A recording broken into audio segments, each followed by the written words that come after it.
Hi guys, it's me, Alex Turbonetic777, and I am finally gonna give you guys a DS update. It's been so long since I've given you guys an update. I apologize about that. It's just been extremely busy, just busy, and so I just haven't had the chance to. Um, but I'm coming to you because I have my 3-year Surgiversary. Yay! 3 years. I can't believe it. It's been 3 years. Now, I am a little behind, like I said, because my Surgiversary was actually last month, or, about 3 weeks ago. It was on June 17th. And so it was such a special day. It was a reflection day for me. I can't believe it's been 3 years. And so it's just been a journey. It's just been a journey.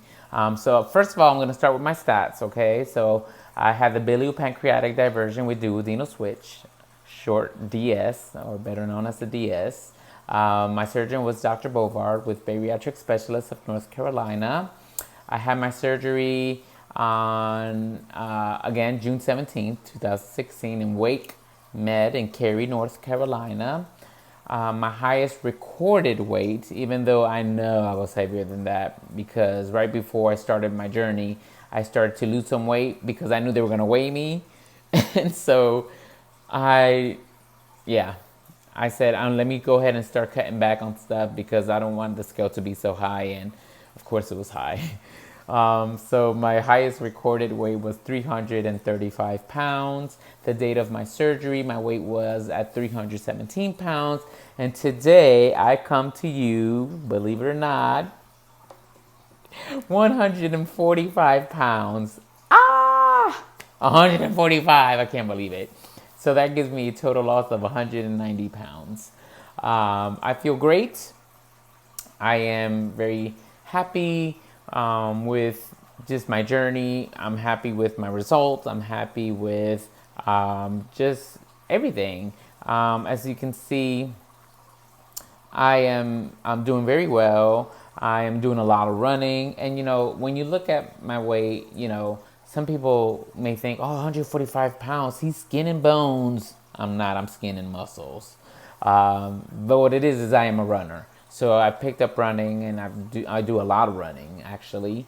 I've done races, and the longest one today, which you guys are aware of, is I did a half marathon, and so I'm thinking about doing more, and so I'm getting that runner's lean look, which is exactly what I want. I never wanted to be bulky, and because you can be muscular but not be so bulky, and so I like that lean, that lean look to the lean muscles, and that's exactly what my body has done, and what running has done for me, and so I love it. I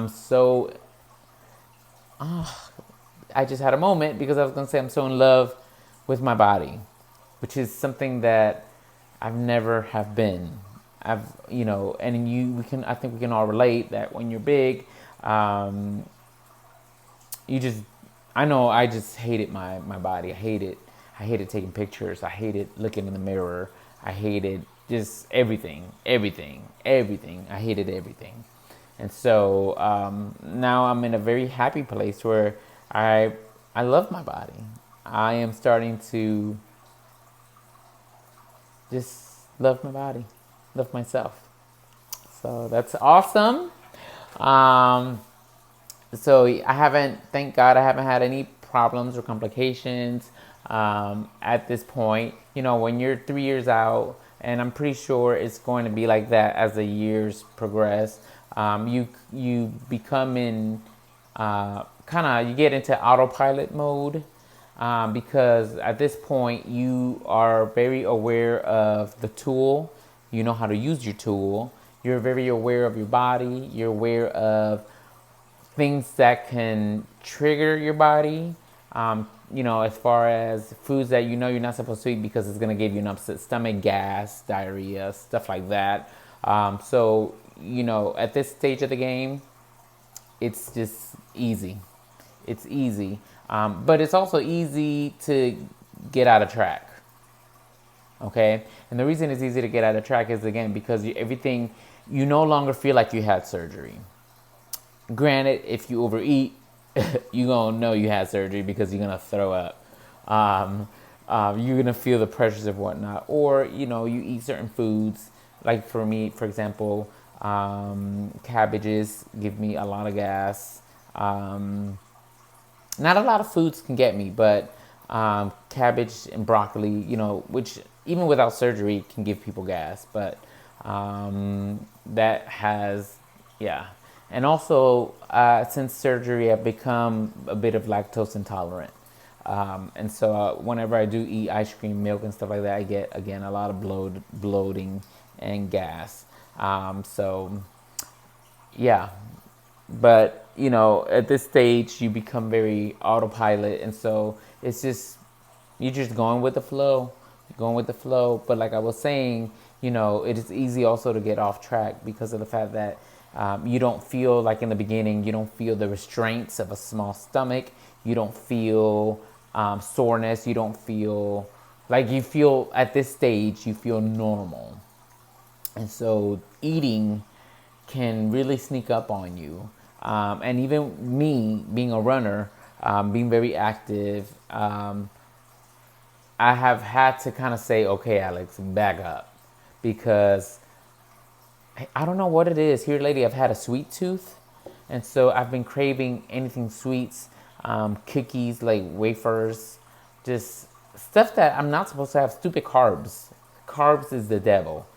Ugh. The devil's food is what I call it, and it's delicious. But I've craved a lot of sweets, ice creams, and stuff, and I've caught in myself. It's hot, and so I've caught in myself, getting stuff that I know I shouldn't get, and I just, and in my mind, this is how, you have to be careful, even if you're super active, because, like, again, I'm a runner, and so in my head, when I start to indulge a little bit, then I just say, oh, I'm just gonna run. I'll run. Well, guess what? I have been so busy that there were times where I've eaten stuff and I wasn't able to run. And here in North Carolina, this summer has been brutal. Oh my God. And so normally, I do like to run in the very early hours, but I went on vacation and I got out of, I unsynced my brain from getting up at 3 in the morning to go run. And so now I'm having this battle to get back. And so I don't like to run or work out after work because mentally I'm exhausted from my job. And so, of course, if you're mentally exhausted, it's going to transfer to your physical form. And so I feel physically tired. And so I can't run. And if I do run, I'm not giving it my best. I find that I, don't do as many miles as I normally would. I find myself, even early on in the run after work, like I'm ready, like mile 2, I'm just like, and now I have a 5-mile planned run or 6-mile planned run, and it's just tough. So I'd rather do it early in the morning when I wake up fresh and energized and ready to go, and it just really makes a big, ginormous difference for me. And so when I catch myself eating bad stuff, where my brain really like, okay, Alex, really, you're gonna start eating this mess, then I'll say, oh, I'm just gonna go run, or I'm gonna go, I'll work it off, and then something happens and I don't, and so then I'm like, oh my gosh. So it's very easy at this stage of the game to get sidetracked, and that's the number one thing is, do not get sidetracked because it is a vicious cycle, especially with our history, being obese and having an addiction to food. Because I will tell you off the bat, I was addicted to food. It is not a good thing. It's amazing how fast you can fall back on old ways, really. And then it's kind of hard because around this time, you'll start to say, oh, well, I have this tool and, I can't gain the weight like I did before. Well, guess what? Your body processes sugar. Even with this DS, your sugar intake, your body will take it right in. So, it's just not good. And at this stage, is the hardest thing is keeping on track with food and, just the diet. One thing that I did notice, which is very important, why you should stay on top of your vitamins. So if you're pre-op, we need to take vitamins for the rest of our lives, because our malabsorption is so powerful that we can't take in the vitamins and minerals that our bodies need from food anymore, because it's just not going to happen. And so we need the vitamins to kind of supplement that. And that'll be for the rest of your life. And so one thing that I've noticed is I always, when I'm running low in my vitamins, I go and I purchase another one and I'll have it. So when I'm low, I don't run out. I just kind of finish and start the new one and then go from there. I get most of my vitamins from Walmart, actually, but I still take the bariatric advantage, and that I take in an Envision store that is right in one of my surgeon's clinics. They have that little store.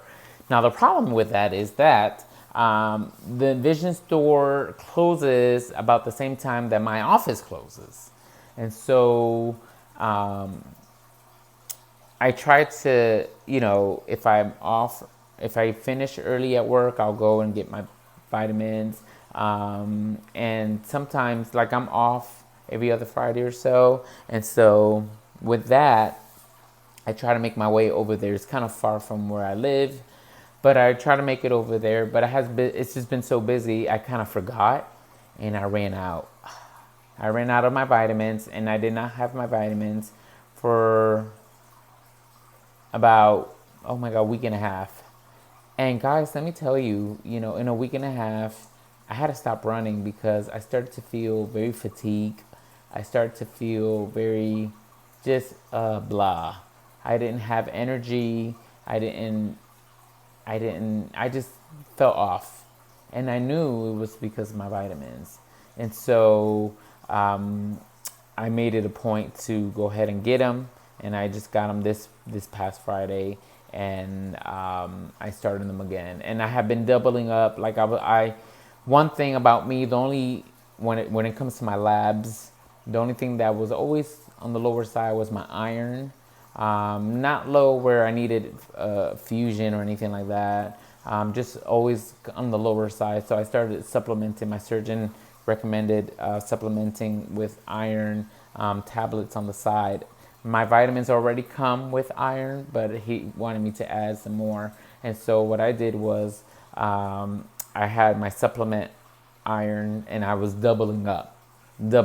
So every day I would take two. That way I can at least have that. But man, and I can tell a difference because how fast your body uses up the vitamins. Because the other day I was doing something and I kind of just bumped my arm or my chest. I think it was my chest. And just like that, I had a big bruise. And I knew, I was like, oh, my vitamins are going down. And so, yeah, these vitamins, yeah, so important. So you have to make sure you stay on top of it.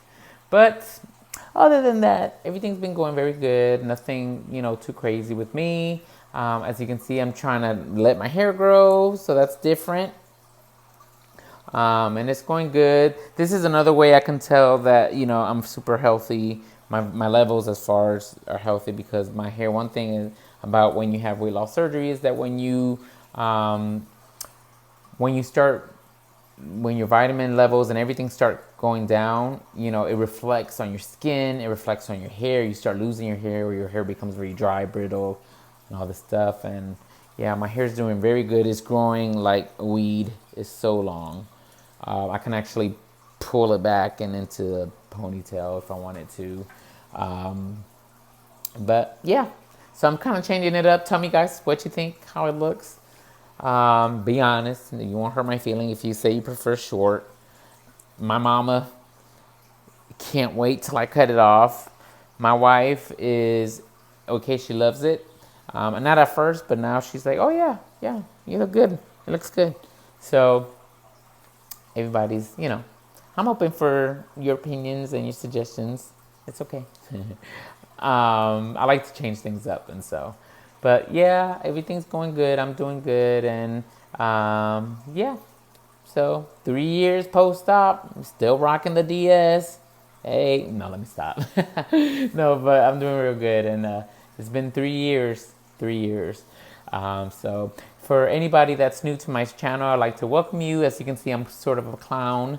Another thing about me that you will notice when you subscribe to my channel is that not only do I upload DS videos, but I also sing. I'm a musician, and so I also upload me singing, so videos of me singing. Sometimes I will do, my children also do music, and so I'll upload one of them. So yeah, you'll get that. So don't be like, what is this? Wait a minute. I do a lot of things. So, but thank you so much for subscribing. If you're new to my channel, welcome. I thank you so much for your support. I am here to support you as well. And so if you have any questions, anything, please feel free to comment. Please like and subscribe. Share this video. Spread me around. Thank you so much for everything that you guys done. I really appreciate you guys. And I hope that you guys have a wonderful day. Take care. God bless. Bye.